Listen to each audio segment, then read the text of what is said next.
Mm-mm-mm-mm. Wow. All right, man. Well, we got 10 minutes left with our podcast series. And so I'm going to be brief. I'm going to get right into this because I have several other videos that already address this. And frankly, I want some catfish right now. So I'm going to go get me some catfish. My family's about to come home. I told my wife Mexican food or catfish. And right now, the Spirit of God is telling me catfish. So I gotta obey. I gotta obey, man. So I hope you guys have been enjoying the series. I know it's kind of tough if you're a babe in Christ. It's gonna be a little tough to handle that. But it's for you, and so you know how everything operates. Um, for the seasoned Christians, I know it's going to ruffle a few feathers because your pastor probably doesn't talk like this and they don't want you to know these things. So that's the reason why a lot of times, it gets kind of like push it, like put it under the rug. But no, we got to talk about these things because Timothy said that, we got to bring correction, rebuke. It's not just all mercy and grace, all love. Not like, no, if you're doing wrong, if you're not breaking it down, then it is what it is. All right, so let me get right into this. We only got 10 minutes. We got 10 minutes. We can do this. We can do this. Okay, so spiritual gifts. We already know in the gospel, Paul, he has a list of spiritual gifts. We won't get into those today. I'll do another video where I list all of them because I know if I list them right now, I have them in my memory, then I'm gonna have to start breaking them down, and that's not what this video is about. This one is kind of like an appetizer or a teaser to kind of get you guys ready. All your life, you probably heard pastors and churches tell you to wait on God, wait on God, wait on God. But the reality check is, if you wait on God, you have to make sure that you're waiting on God because you are waiting on God, not because 50 other pastors told you to wait on God, wait on God, wait on God, and it sounds good. Okay. The reason why I say that is because you could be in your 20s, and if a pastor keeps saying, wait on God, wait on God, wait on God, you may be in the nursing home by the time you actually moved. You know what I'm saying? Like, can you imagine if Abraham told God, like, or Moses told God, like, hey man, he told the people, hey man, we just gonna wait on God, we're not gonna move. Like, God in the Bible is constantly moving, bro. Constantly moving, like telling them, hey, travel over here, travel over there. Come on, let's get over here and travel. Cause why? Because the gospel has to get out. God is all about getting the word out, right? So that's why you never see Jesus Christ just in one spot. He's always like over here, over here. He's over here. He's over here, and that's important to know. Now, you have talents. I'm speaking to you. You have talents. You have spiritual gifts. You have been blessed, and you have been packaged. That's the word, packaged by God with a lot of material in your heart that you need to get out to the world, right? But the reality check is, if you're not careful, you will just sit and wait. You just sit and wait. Like, there's a Christian group out right now, very popular, Maverick City. And the black guy, Chandler Moore, I think his name is. I could be messing up his name, but look him up. He's the lead singer, and he has a song he wrote called Wait. Like, all the Christians know it. Hope, even if you're not Christian, go listen to it. It's a great song.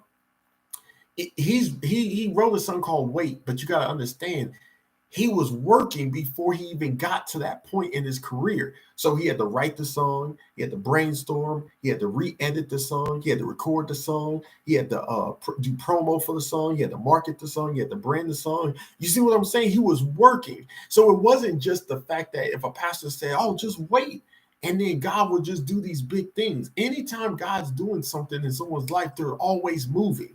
That's why a lot of times when you see a pastor, they're on a mission trip. Then they're in New Orleans. Then they're in St. Louis. Then they're at Joel Osteen Church as a guest. Then they're in New York. Why are they everywhere? Because I guess God is sending them everywhere, right? Mark chapter 16, verse 15, go into all the world and preach the gospel to every creature. You got to go out, travel. But a lot of times, if you're not careful and if you're sitting under the wrong ministry, the senior pastor will travel using your tithes and offering, but then he'll have all you guys wait on the Lord, wait on the Lord. Don't you do no, wait on the Lord. Just stay put. That miracle's on the way. Come on, wait on the Lord. But then that person, the senior pastor speaking, is doing all kinds of stuff, having the blast, having the best time of his life, right? Full-time salary, housing stipend, gets to travel whenever he wants. He can leave on a Monday and come back on a Wednesday, just in time for Bible study. You can do whatever you want. And that's the problem with the American church. We have gotten so comfortable with letting the pastors do whatever they want. Now, let's be fair, because I am a follower of Christ and I do attend a church. Not all pastors are doing this. These videos that I'm doing is clearly trying to let you know that don't just be asleep in the congregation. Wake up and realize that, you know, your pastors are here, your associate pastors there, your youth pastors there. Let's see what's going on. You know, it's not just about the pastor telling us how to live. We got to tell them how to live too sometimes. You know, they tell us, hey, give money and live by faith. Well, you give up your salary and live by faith. You know, I think it's time for us to be real and lean on one another. I bet a senior pastor, if you took away his salary, he'll have to really lean on his congregation. He'll be coming up to you like, man, you got $20 for what, pastor? For some gas, so I can get home. Church is over.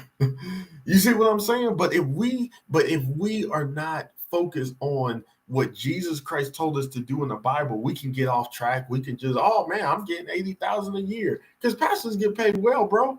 They get a church credit card, they get a house, parsonage, they get all that stuff, bro. You know. So the reality check is, okay, take care of God's, you know, servant. There's no wrong with that. But then the church needs to make sure they're healthy too. If they're not functioning healthy in a healthy way, then it's all in vain, because it's like, okay, the pastor lived it up and then died and went to heaven while we're just down here still suffering. That sounds like slavery. The white slave master, he lives it up in the big White House, but then we're on plantation. Come on, man. Times have changed, bro. We are awake. And I'm not into all that woke stuff. Like, the Holy Spirit is the only person that's opened up my eyes and heart. But yeah, the young people, man, you know what they say. So I got to get up out of here, man. But that's all I wanted to say, bro. You got spiritual gifts, use them. If you have talents, go out and use them. Don't just be sitting in the pew waiting for the church to give you the mic and the pulpit, the platform, because that may never come. You don't be waiting on these people. And I'm not just talking about white people, black people, Hispanic people. Don't wait on anybody anymore. Get up and go out there. Market yourself. Get your stuff out there. Because the same people that are acting like they're not paying attention, when you start getting out there, they'll be paying attention. They'll be like, man, he's over there doing that now. He's over there doing that. Because the God I serve is mobile. The God I serve is mobile. He's like, yo, I'm omnipresent. I could be over here. I could be over there. I said, God, send me over there. Send me to Cali. Send me to Texas. Send me to New York. That's why we can go anywhere and God is there, because he's omnipresent. Y'all got it? All right, man. Like I said before, I got to go get me some catfish. I preach my heart out to you guys. I love you guys. It's all love, bro. We need more people to show the love of Christ. You know, people don't be willing to show the love of Christ and talk to you guys. They just be thinking it's religion. Remember, a relationship with Jesus Christ is not religion. Jesus Christ in the scriptures is against the Pharisees and Sadducees for being religious, but being religious hypocrites. Jesus Christ is about a personal relationship. All right, man, we got to get up out of here, man, because these people about to order this catfish. Ooh, wee, Jesus fed them fish and loaves of bread.